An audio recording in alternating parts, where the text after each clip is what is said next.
Alhamdulillah, pada minggu ni sebagaimana semua dapat lihat, kita akan cuba berkongsi berkaitan topik seterusnya, ibadah dalam Islam. Ibadah dalam Islam. Berkaitan topik ibadah dalam Islam ni, kita akan cubalah berkongsi, berbincang berkaitan asas ibadah, syarat-syarat yang dikatakan sebagai ibadah, apakah keistimewaan yang ada dalam ibadah agama Islam ini, dan apakah juga kesan daripada pelaksanaan ibadah kita semua dalam kehidupan kita selaku orang Islam lah. Jadi sebelum tu sama-sama kita lihat firman Allah SWT ni dalam surah Az-Zariyat yang bererti, tidak aku, yakni Allah, menjadikan jin dan juga manusia itu melainkan untuk beribadah kepadaku. Dalam ayat Quran Allah SWT berfirman, wa ma khalaqtul jinna wal insa illa liya'budun. Wa ma khalaqtul jinna wal insa illa liya'budun. Tidak aku jadikan jin dan manusia melainkan untuk beribadah kepadaku. Jadi perkataan ibadah ni Allah nyatakan secara jelas dalam firman-Nya bahawa penciptaan manusia dan jin, dua golongan ini diceritakan bukan untuk sia-sia atau bukan untuk tanpa apa-apa tujuan, tetapi semata-mata sebagai pengabdian ataupun beribadah kepada Allah SWT. Jadi kita akan cuba singkaplah apa erti ibadah yang dikehendaki dalam firman Allah SWT ini. Jadi kita pergi kepada pengertian ibadah. Okay, pengertian ibadah itu, jikalau kita lihat ibadah adalah perkataan daripada bahasa Arab, berasal daripada abada ya'budu, ibadah, disebut juga abdiyah ataupun ubudiyah. Ini antara perkataan-perkataan yang terbit daripada perkataan abada ya'budu. Jadi abadah ataupun ibadah itu adalah bererti taat, tunduk, patuh, merendah dan menyerah diri. Ini antara erti-erti ibadah dari segi bahasa. Dari sudut istilah, ibadah ialah ketaatan dan ketundukan yang tertinggi yang hanya diberikan kepada zat yang tertinggi juga, iaitu Allah Subhanahu Wa Taala, sama ada dari segi perkataannya atau perbuatannya, sama ada yang zahir ataupun yang batin. Itu dari sudut istilah. Seorang ulama dalam agama Islam yang dinamakan Ibnu Taimiyah berpandangan ibadat itu ialah nama yang mencakupi kesemua perkara yang disukai dan diredai oleh Allah Subhanahu Wa Taala, sama ada bentuk perkataan atau perbuatan yang zahir dan batin. Jadi Ibnu Taimiyah ni menyatakan apa-apa jua yang Allah suka dan Allah redha perkara tersebut, perbuatan tersebut, ianya dinamakan ibadah. Itu pandangan Ibnu Taimiyah. Jadi mengapa kita perlu melakukan ibadah, atau apa perlunya ibadah kepada seorang Islam ni, Jadi ibadah itu yang pertamanya adalah sebagai tanggungjawab. Kerana seorang Muslim itu dinamakan mukallaf, orang yang dipertanggungjawabkan. Apa yang dipertanggungjawabkan? Iaitulah dipertanggungjawabkan untuk melaksanakan tugas sebagai seorang hamba. Seorang hamba perlu melaksanakan tugas-tugas tertentu yang diminta oleh Tuan.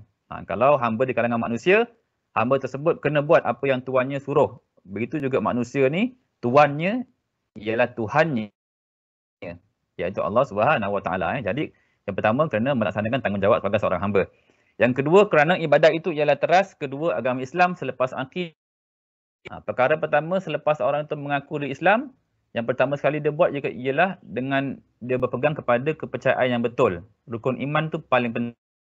Percaya adanya Allah, percaya Allah sebagai Tuhan, percaya Nabi Muhammad sebagai Rasul, maka dia telah ada akidah Islam yang betul. Tetapi akidah saja tidak cukup, kecuali melainkan dengan adanya pembuktian. Jadi pembuktian itulah melalui yang kedua ni, iaitu ibadah. Adanya perhambaan dalam bentuk perbuatan, maka membuktikan akidahnya telah betul lah. Kemudian yang ketiga ialah kerana ibadah itu adalah fitrah manusia. Manusia yang Allah SWT hidupkan ni, dia perlukan kepada ibadah. Dia pasti akan terasa dalam diri dia ada kekurangan, ada kelompongan, ada kekosongan, dan memerlukan kepada suatu reaksi tindakan yang menyembah kepada satu kuasa yang besarlah, fitrah manusia. Jadi yang keempat, ibadah itu ialah sebagai lambang keimanan, akidah. Sebagai nyatakan tadi, apabila ada akidah, jadi ibadah itu sebagai pembuktian ataupun lambang adanya iman secara fizikal. Kemudian ibadah itu juga ialah sebagai tanda bersyukur atas segala nikmat Allah yang telah diberikan kepada kita sebagai manusia. Dan seterusnya ialah ibadah kerana ibadah itu adalah dilakukan dalam semua aspek kehidupan. Adalah sebab, antara sebab mengapa kita perlu beribadah, melakukan ibadah kepada Allah Subhanahu Wa Taala. Jadi jenis-jenis ibadah, jenis-jenis ibadah ni kita boleh lihat bergantung kepada apa yang kita lihat atau apa skop yang kita lihat pada ibadah. Bila ibadah itu dilihat dari aspek hukumnya, maka ibadah itu ada dua lah hukum dia. Sebab jenis ibadah tu ada dua bila dipandang daripada sudut ataupun aspek hukum. Hukum ibadah ada dua, iaitu wajib dan juga sunat. Jadi jenis ibadah yang wajib ialah jenis amalan yang diperintahkan oleh Allah SWT untuk dilakukan dengan perintah yang tegas dan muktamad. Jika melakukan perintah tersebut mendapat pahala, jika meninggalkan dapat dosa. Itu ialah jenis ibadah yang wajib. Wajib buat dapat pahala, tak buat dapat dosa. Memang tak ada pilihan sama ada buat atau tak buat. Buat dapat pahala, tak buat dapat dosa. Itu wajib, mesti buat. Jenis ibadah yang kedua ialah jenis sunat, iaitu amalan yang diperintahkan oleh Allah SWT untuk dilakukan dengan perintah yang tidak muktamad. Tidak semestinya, tidak muktamad. Tidak wajib lah. Dalam hal ini, jika dilakukan perbuatan tersebut akan mendapat pahala, tapi jika tidak buat, tak dapat dosa. Jadi ini jenis ibadah berdasarkan hukum. Ada wajib, ada sunat. Bila ibadah itu dilihat dari skop atau aspek kewajipannya, ada dua juga. Iaitulah istilahnya kita panggil fardu ain ataupun yang kedua fardu kifayah. Ataupun wajib aini ataupun wajib kifayah. Jadi saya nyatakan tadi wajib aini ni ialah kewajipan secara fardu ain. Kewajipan ke atas individu. Tidak boleh tidak, semestinya mesti dilaksanakan oleh setiap orang lah. Kemudian kewajipan yang kedua ni ialah fardu kifayah ataupun wajib aini, iaitu ibadat yang hanya memadai jika dilakukan oleh sekelompok ahli dalam sesebuah masyarakat Islam. Jika tidak ada ahli yang melaksanakannya, maka semua ahli masyarakat dikira sebagai berdosa. Maksudnya hanya mencukupi mana-mana individu atau kelompok dalam agama Islam itu telah pun melaksanakan perkara tersebut. Contohnya yang biasa kita dengar, seumpamanya tugasan ataupun melaksanakan jenazah, memandikan mayat, memandikan jenazah. Sekiranya satu kampung tu berlaku kematian, tidak ada seorang pun yang pandai yang melaksanakan perkara-perkara yang dituntut ke atas jenazah tu, contohnya mandikan mayat, mandikan jenazah, maka semua berdosa. Kerana tidak ada seorang pun yang melaksanakan perkara tersebut. Jikalau ada seorang yang melaksanakan mencukupi, maka satu kampung terselamat daripada dosa. Jadi wajib tapi hanya kepada sekelompok, bukan pada individu. Jikalau individu fardu ain atau wajib aini, jikalau hanya sebahagian lagi terlepas, dikatakan fardu kifayah ataupun wajib aini. Okey, bila jenis ibadah itu dilihat dari aspek pelaksanaannya, maka ada dua juga, iaitu ibadat khusus atau ibadat khususi atau ibadat umumi, ibadat umum. Khusus, apa yang dikatakan sebagai ibadat khusus? Ibadat khusus itu ialah ibadat yang diperintahkan oleh Allah SWT secara tegas atau secara longgar dan disebutkan secara khusus dalam Al-Quran dan hadis. Jadi ibadat khusus ini ialah semua amalan yang ada dinyatakan secara jelas dalam Al-Quran dan hadis. Contohnya solat, wa aqimus solah, maka dirikanlah solat. Disebut secara jelas perkataan solat. Kutiba alaikumus siyam, diwajibkan kata kamu berpuasa. Al-siyam disebut secara jelas, maka itu ialah ibadat khusus. Dinyatakan secara jelas kaedah-kaedahnya melalui hadis-hadis Nabi Muhammad SAW.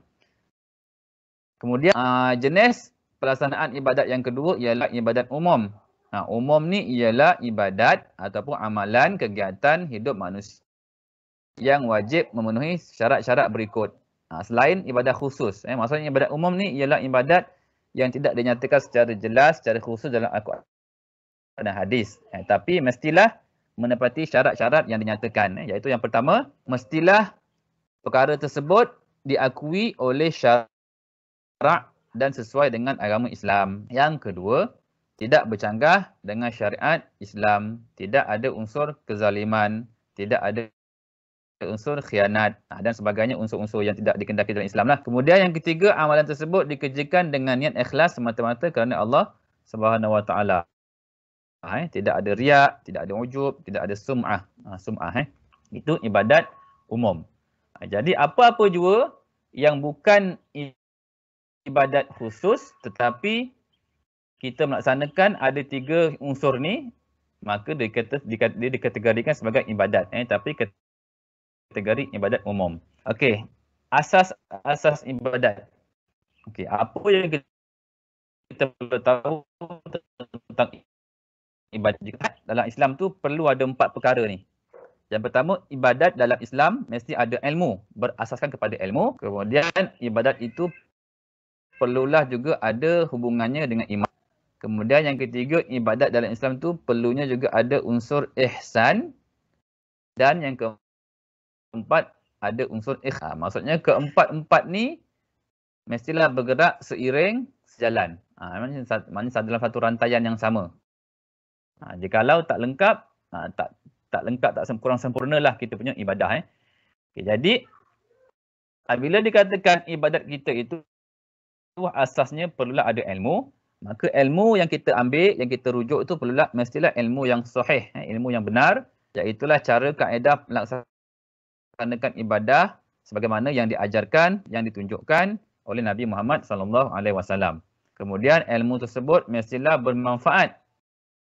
Ilmu itu mestilah ilmu yang menambahkan ketakwaan, keimanan kepada Allah SWT, menjadikan akhlak kita lebih baik dan membebaskan manusia daripada penderitaan, kehinaan dan sifat-sifat mazmumah lah, sifat-sifat yang buruk.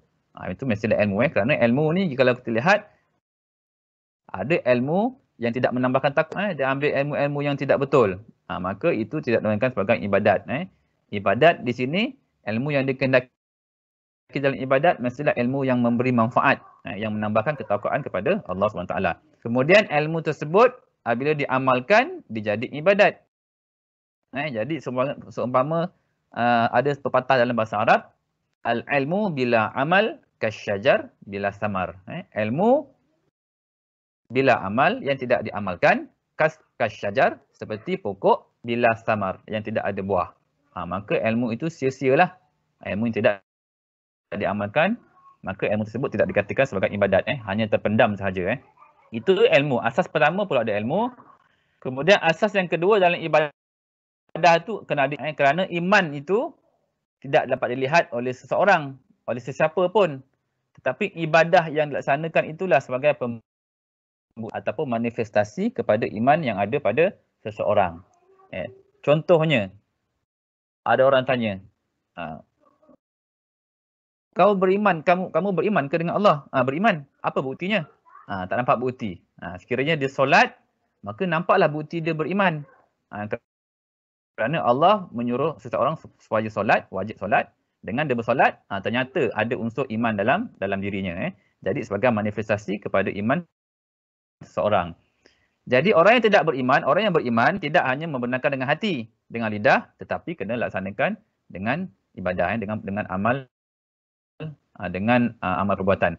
Jadi ibadah yang tak ada iman juga adalah sia-sia.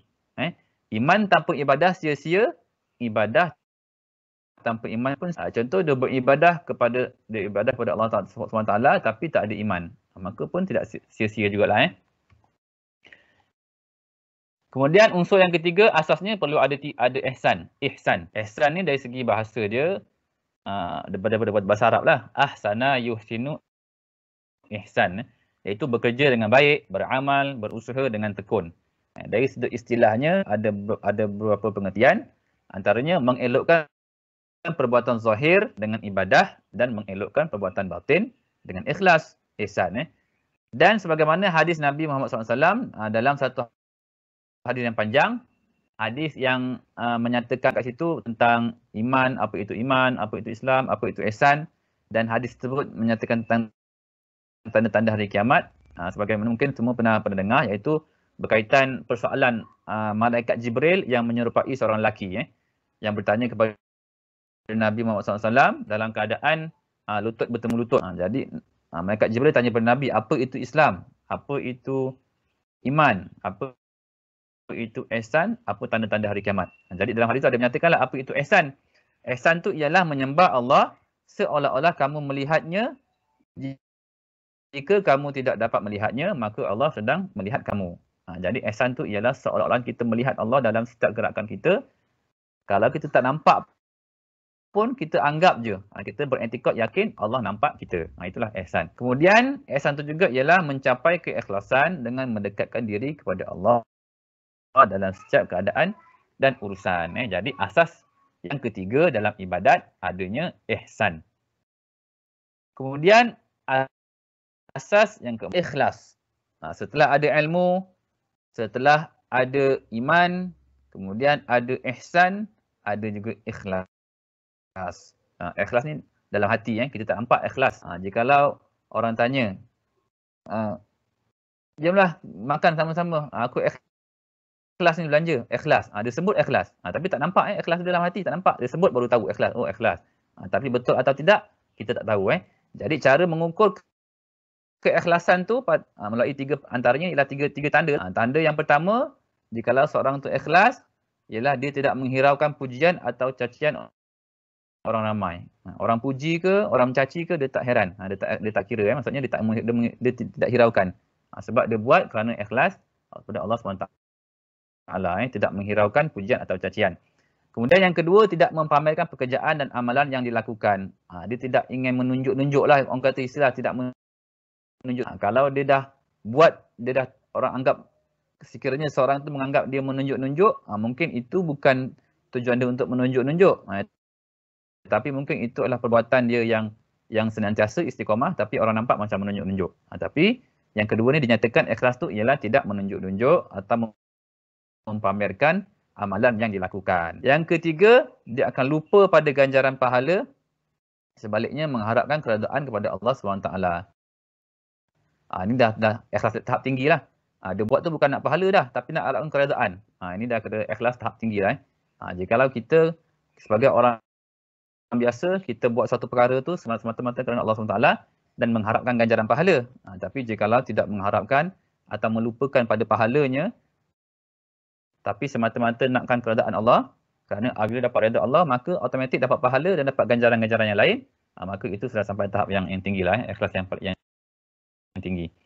Jadi inilah dia 4 asas yang ada dalam ibadat dalam agama Islam. Jadi apa pula syarat-syarat untuk kita mengatakan sesuatu perbuatan itu atau tindakan adalah sebagai ibadat? Okey, syarat-syaratnya syarat-syaratnya di sini dinyatakan ada 6. Ada yang kata 4, ada yang kata 5, tapi tidak lari daripada 6 inilah.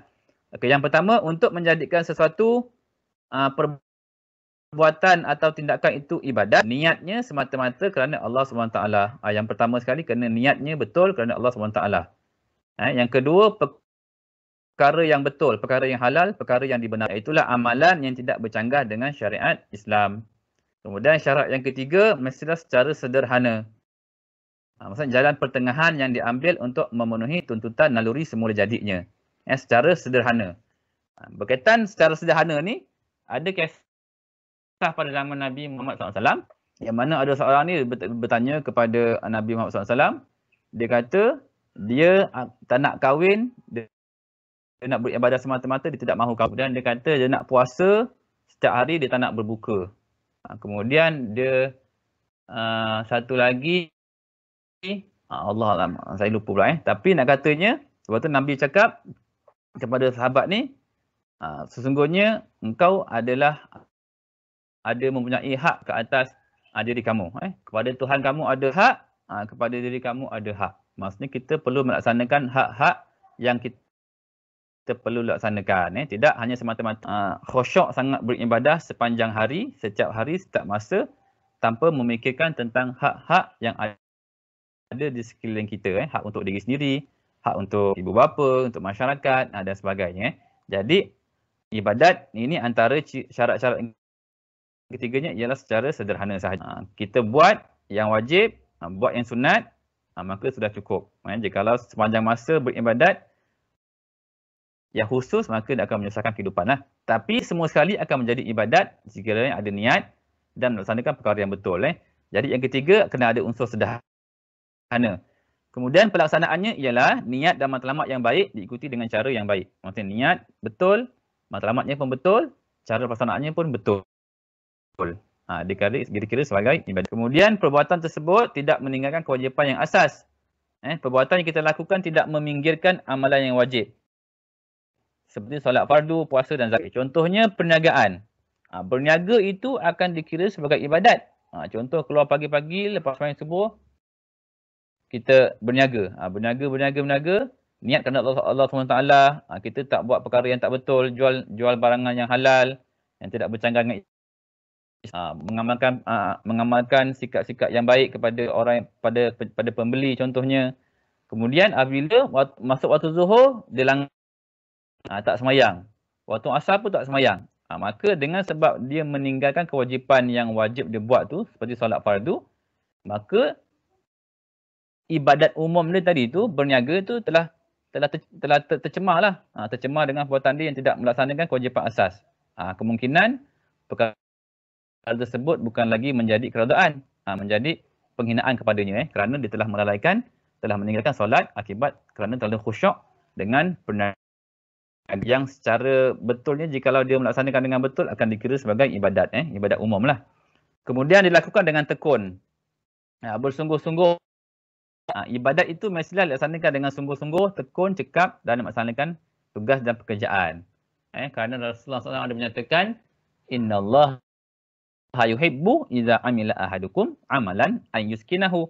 Allah menyukai apabila seorang daripada kamu ni melaksanakan sesuatu pekerjaan atau perbuatan dengan cara yang bersungguh-sungguh. Maksudnya kesungguhan itu menjadi juga antara syarat sesuatu perbuatan itu menjadi ibadah. Jadi ini 6 perkara lah yang perlu ada untuk dinamakan atau dikatakan sebagai ibadah. Mesti ada unsur-unsur ni lah. Ni syarat-syarat dia. Ini ibadah dalam Islam. Ibadah kita ada keistimewaannya dan tidak sama dengan perbuatan agama. Antara keistimewaan yang ada dalam agama Islam ini ialah perhubungan manusia dengan Allah tidak memerlukan perantaraan. Manusia dan Allah sebagai Tuhan tidak ada perantaraan. Itu istimewanya ibadah dalam agama Islam. Ada agama-agama lain, mereka itu merasakan diri mereka terlalu hina, maka mereka tidak layak untuk terus berhubungan kepada Tuhannya dan memerlukan kepada orang tengah ataupun perantaraan. Iaitulah mereka menggunakan berhala. Allah menyatakan dalam Al-Quran, orang-orang yang mengambil perantaraan untuk kepada Tuhannya ni, Allah menerangkan dalam Al-Quran, Auzubillahi minasyaitanir rajim, mereka mengatakan ma na'buduhum illa liqarribuna ilallahi zulfa. Mereka mengatakan ma na'buduhum, kami tidaklah menyembah mereka itu. Mereka mengatakan mereka tidak menyembah berhala kecuali supaya mereka itu mendekatkan lagi kami kepada Tuhan kami. Maksudnya mereka berhala tu sebagai perantaraan. Tapi kita sebagai orang Islam, istimewanya ibadah dalam agama kita ni Islam tidak memerlukan perantaraan. Manusia dan Tuhan terus boleh berhubungan secara direct, secara langsung. Itu keistimewaan yang pertama. Keistimewaan yang kedua, ibadah dalam Islam ni boleh dilaksanakan di mana-mana sahaja kecuali tempat tu telah diyakini adanya kotor ataupun najis. Dalam hadis Nabi Muhammad SAW menyatakan, u'titu khamsan, dalam satu hadis riwayat Imam Bukhari, u'titu khamsan lam yu'tahunna ahadun qabli. Maksudnya Nabi mengatakan, Nabi Muhammad SAW ni, istimewanya Nabi Muhammad SAW ni diberikan 5 perkara berbanding kepada Nabi-Nabi yang terdahulu. Antaranya ialah Nabi waju'ilat liyal ardu masjidan tahura. Ialah Nabi mengatakan keistimewaan yang Allah berikan kepada umat Nabi Muhammad SAW ni ialah Allah menjadikan semua tempat adalah suci, adalah bersih untuk dilaksanakan ibadah atau bersujud, sebagai tempat sujud. Jadi kita beribadah ni boleh buat di mana-mana. Kita boleh beribadah di masjid, boleh di rumah, contoh solat boleh solat di padang, boleh solat di tepi jalan.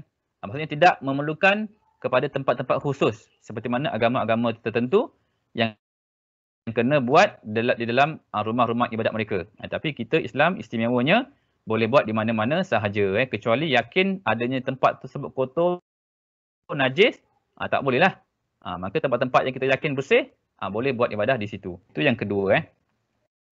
Yang ketiga, ibadah dalam Islam ni sangat luas.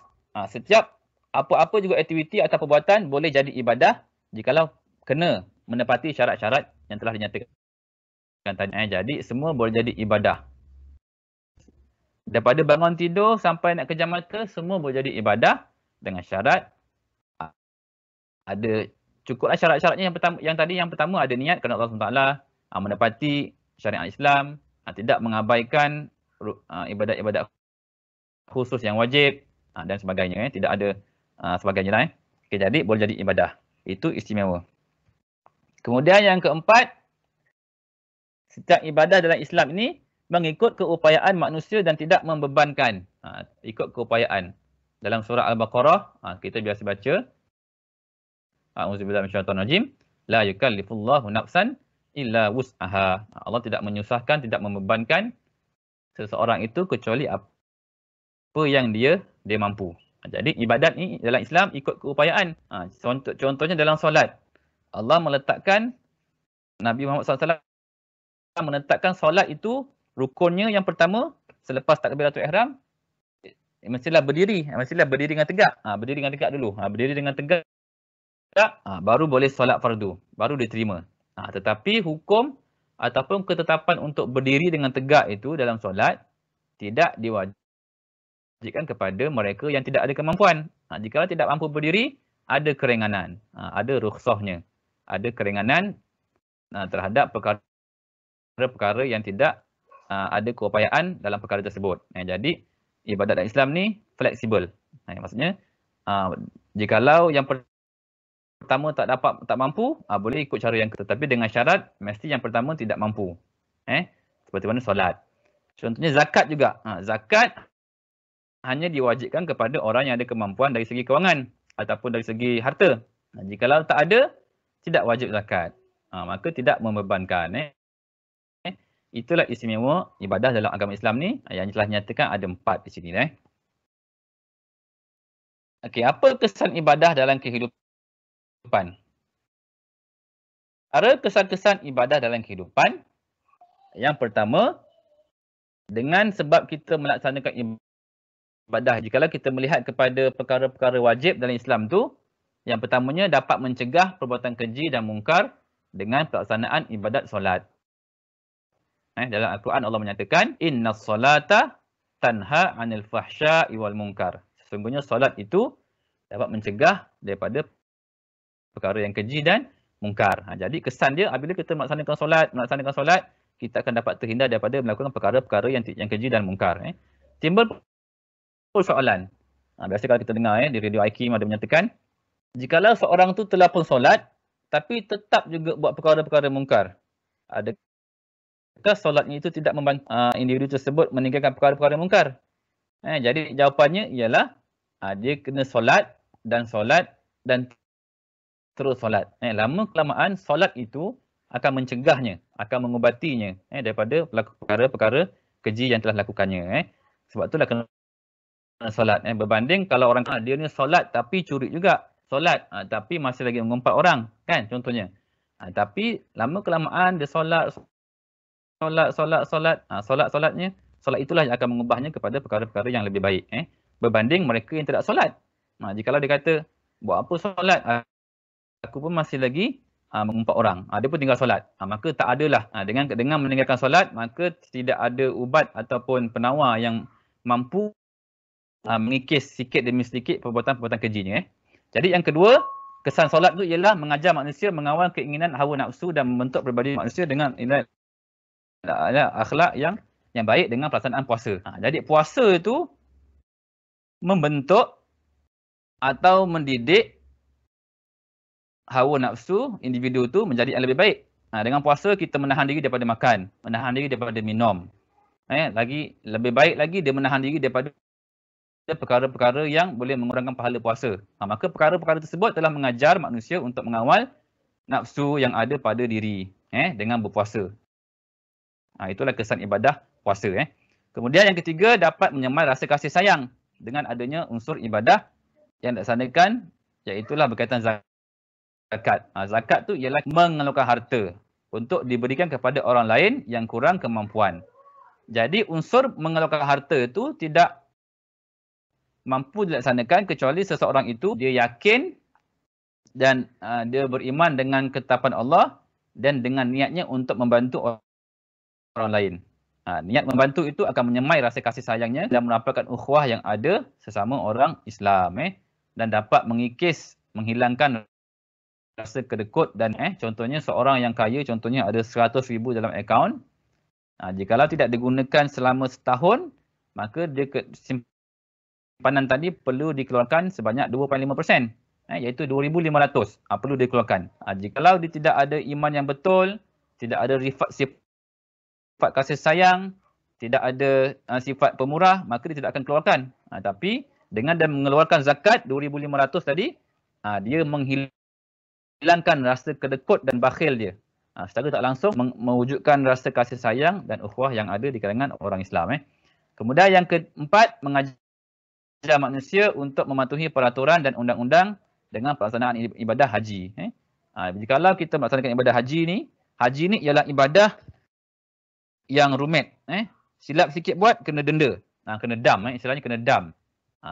Salah sikit kena dam. Jadi dengan hukuman yang ada tu contohnya kena jadi setiap individu tu akan lebih berwaspada dan lebih berjaga-jaga supaya tidak melanggari apa-apa juga peraturan yang telah ditetapkan dalam rukun-rukun haji, dalam syarat-syarat wajib haji, syarat sah haji, semua tu kena jaga supaya tidak dikenakan denda atau hukuman. Kemudian dapat melahirkan insan rabbani, melaksanakan syariat Allah, akan dapat melahirkan individu yang berpribadi unggul, dan pembangunan manusia, kemanusiaan yang seimbang, menyelesaikan gejala sosial dan krisis moral, umat yang sentiasa positif dan maju ke hadapan. Antara kesan-kesan ibadat dalam kehidupan.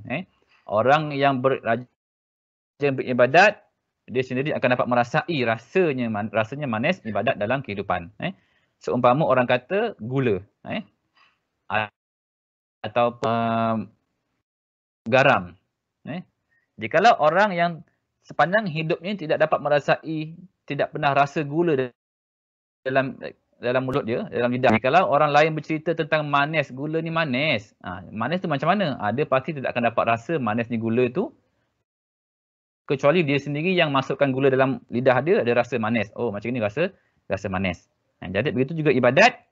Orang yang beribadat dengan betul-betul sahaja dia akan dapat rasa manisnya ibadat. Sebab tu kalau kita lihat orang-orang yang selalu ibadat, rajin solat, rajin baca Al-Quran, jikalau dia tak buat ibadat tertentu tu, dia akan rasa diri dia macam ada yang tak kena. Dia rasa macam something wrong, kan? Maksudnya kalau dia buat, baru dia rasa, baru lengkap kehidupan dia. Jadi itulah namanya ibadat. Ibadat zahiran keimanan, manifestasi iman yang benarlah, yang betul dalam diri kita. Okey. Itu sahaja kita punya perkongsian untuk minggu ni berkaitan ibadat dalam Islam. Okey, ada apa-apa soalan tak tentang